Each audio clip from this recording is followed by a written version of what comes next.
හරි මම ඔයාලට ආපහු නැවතත් ඔන්න සාරාංශගත කරන මේ වෙලාවේ මොළුවට දාගන්න මම අර කලින් පැහැදිලි කරපු process එක මේ කියන්නේ කොහොමද ගිනුම් කරන ප්‍රමිති හැදෙන්නේ කියන එක මම ඔන්න ආයෙත් මේකත් ඔස්සේ ආපහු පැහැදිලි කරනවා. අපි accounting standard process එක අපි ගත්තොත් ලංකාවේ පාවිච්චි කරන්නේ මොනවද? international accounting standard වලටම අනුකූලව තමයි ලංකාවේ accounting standard හදලා තියෙන්නේ. ඒක වෙන්නේ කොහොමද?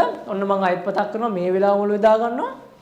IFRS Foundation කියන ආයතනය තියෙනවා international organization එක International Financial Reporting Standard Foundation. මෙන්න මේ IFRS Foundation එක යටතේ කමිටි දෙකක් තව කමිටි තියෙනවා. නමුත් මෙතෙන් අදාළව කමිටි දෙකක් තියෙනවා. එකක් තමයි බෝඩ් දෙකක් තියෙනවා. එකක් තමයි International Accounting Standard Board. අනිත් එක තමයි International Sustainability Standard Board.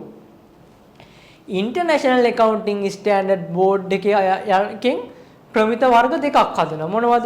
International Accounting Standards සහ International Financial Reporting Standards. ඒතර කලින් මෙයාලා හැදුවේ ඇත්තටම මේ International Accounting Standards.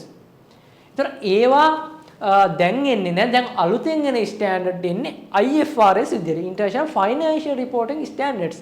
මොකද මම ඔයාලට කලිනොත් කියලා තියෙනවා මේ accounting කියන එකට වඩා financial reporting කියන තව ටිකක් broad, තව ටිකක් පුළුල්.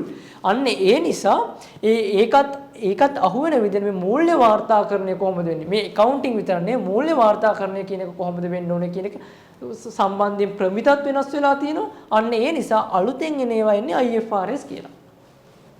එතකොට IAS International Accounting Standard මොකද කරන්නේ මේ ශ්‍රී ලංකා වරලත් ගණකාධිකාරී ආයතනයේ තියෙනවා.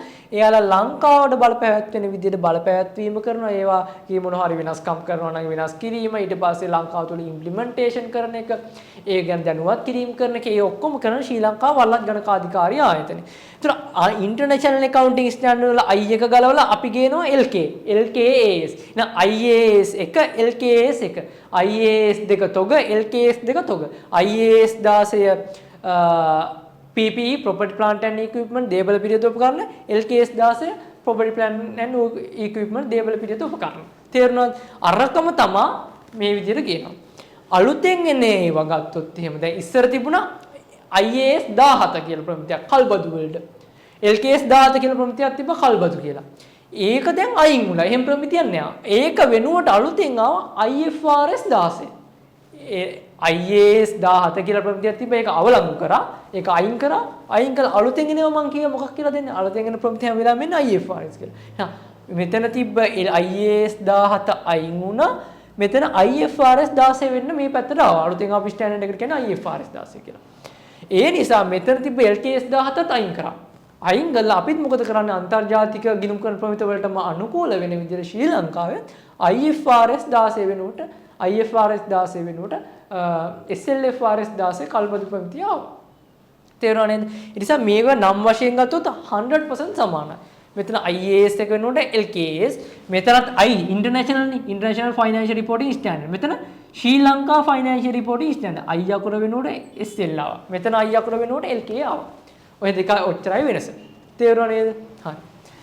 මේ පැත්තට එනකොට මේ International Sustainability Standard Board එකෙන් මොකද කරන්නේ? Sustainability related disclosure standards දානවා. ඒ කියන්නේ ඒවාලා ඒ standards තමයි මෙතනින් හැදෙන්නේ. ඒතර අන්න ඒ විදිහට දැන් IFRS S1, IFRS S2 මම මෙතන උදාහරණ දෙකයි දාලා තියෙනවා. තව IFRS S3 තියෙනවා, S4 තියෙනවා. ඔය විදිහට sustainability වලට අදාළ standards තිරසාර මූල්‍ය වාර්තාකරණයට අදාළ ස්ටෑන්ඩඩ් එනවා. ඒත් මේ IFRS S1 කියන එක ඒකම ලංකාවට කන්වර්ට් වෙලා ලංකාවට ශ්‍රී ලංකා වරලත් ගණකාධිකාරී ආයතනයේ බලපවත්වන කොහොමද? SLFRS S1, SLFRS S2, SLFRS S3 ඔය විදිහට යනවා. තේරුණා නේද පැටර්න් එක? මේ උදාහරණ දෙකක් තව එන ඉස්සරහට මේ එන සස්ටේනබිලිටි රිලේටඩ් ස්ටෑන්ඩඩ් ඔක්කොම එන්නේ මෙන්න මේ විදිහට. තේරුණානේ? අන්න ඔය නිසායි අපි කියන්නේ ශ්‍රී ලංකාවේ අපි වර්තමානයේ ගත්ත මූල්‍ය වාර්තාකරණය කරන්නේ මොනවට අනුවද? International Financial Reporting Standard වලට අනුව. තේරුණා නේද? හරි. ඔන්න ඕක තමයි අපේ ශ්‍රී ලංකාව ඇතුලේ මේ මූල්‍ය වාර්තාකරණ accounting standard හැදෙන process එක. හැදෙන process එකකට වඩා හැදෙන විදිය. තේරුණා නේද? ඒතර මම මේ මෙතන පැහැදිලි කරපු කතන්දරයම තමයි ඔයාලට එහා පැත්තට මම අර logo එකක් දාලා පෙන්නුවේ. තේරුණා නේද? අර විදියම නම විතරයි වෙනස් වෙන්නේ.